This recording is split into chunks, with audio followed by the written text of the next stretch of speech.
चा प्रवास आणखीन सुखकर होणार आहे, कारण की आज मिसिंग लिंकचं लोकार्पण जे आहे ते मुख्यमंत्री देवेंद्र फडणवीस आणि दोन्ही उपमुख्यमंत्र्यांच्या हस्ते करण्यात आले। त्या संदर्भातल्या टॉप 9 बातम्या।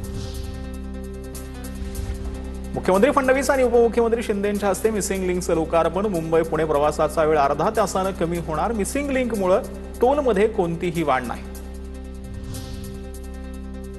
मिसिंग लिंकच्या लोकार्पणानंतर मुख्यमंत्री आणि दोन्ही उपमुख्यमंत्र्यांचा एकाच गाडीतून प्रवास। मुख्यमंत्री देवेंद्र फडणवीसांकडून गाडीचं सारथ्य, एकनाथ शिंदे आणि सुनेत्रा पवारही गाडी।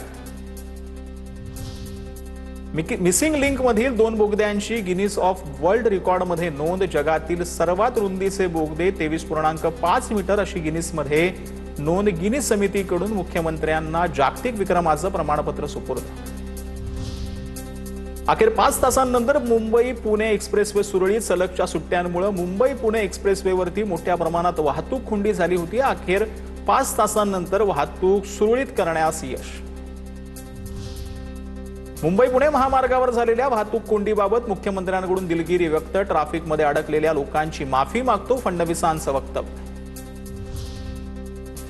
खासदार सुप्रिया सुळेंना वाहतूक कोंडीचा फटका। सुप्रिया सुळे ट्रॅफिकमध्ये अडकल्या। सुळेंकडून वाहतूक कोंडीचा व्हिडिओ शेअर। तर कनेक्टिंग लिंकमुळे सुप्रिया ताईंना आता वाहतूक कोंडीत अडकावं लागणार नाही, फडणवीसांचा टोला।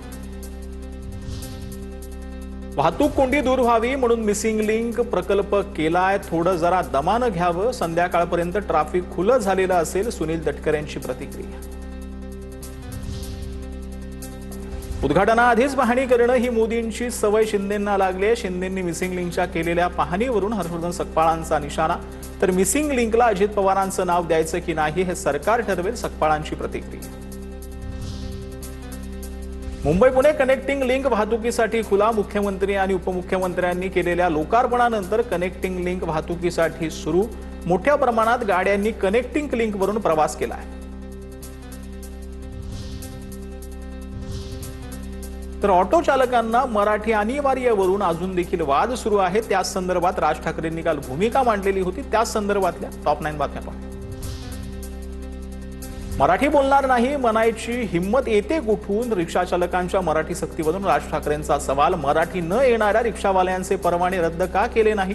राज ठाकरेंचा सवाल। महाराष्ट्रातल्या राजकीय नेत्यांमुळे महाराष्ट्राचं वाटोळं झालंय, राज ठाकरेंची टीका। महाराष्ट्रातल्या मराठी माणसानं फक्त मराठीत बोलावं, समोरच्या हिंदीत बोलत असेल तरी आपण मराठीतच बोला, राज ठाकरेंचं आवाहन। समोरचा हिंदीत भांडत असेल तरी तुम्ही मराठीतच भांडा, राज ठाकरेंचं आवाहन।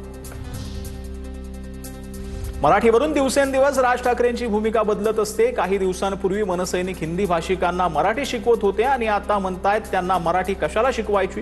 राज ठाकरेंनी भूमिका स्पष्ट करावी, प्रताप सरनाईकांचा हल्ला। स्वभाषेचा अभिमान असलाच पाहिजे। महाराष्ट्रात राहणाऱ्यांनी मराठी शिकलीच पाहिजे, मात्र भाषेचा नावावर हिंसा मान्य नाही, मुख्यमंत्री फडणवीसांची भूमिका। राज ठाकरे यांच्या भूमिकेचं संजय राऊत यांच्याकडून समर्थन। ज्यांना महाराष्ट्रात राहायचं आहे, काम करायचं आहे, त्यांनी मराठी शिकणं गरजेचं। मुख्यमंत्र्यांना मराठीचं नाव घेतल्यावर मिरच्या का झोंबतायत? राऊतांचा सवाल। ज्यांना महाराष्ट्रात राहायचं आहे, काम करायचं आहे, त्यांनी मराठी शिकणं गरजेचं। भाषावार प्रांतरचना का झाली याचा अभ्यास मुख्यमंत्र्यांनी करावा। राज ठाकरेंच्या भूमिकेचं संजय राऊतांकडून समर्थन।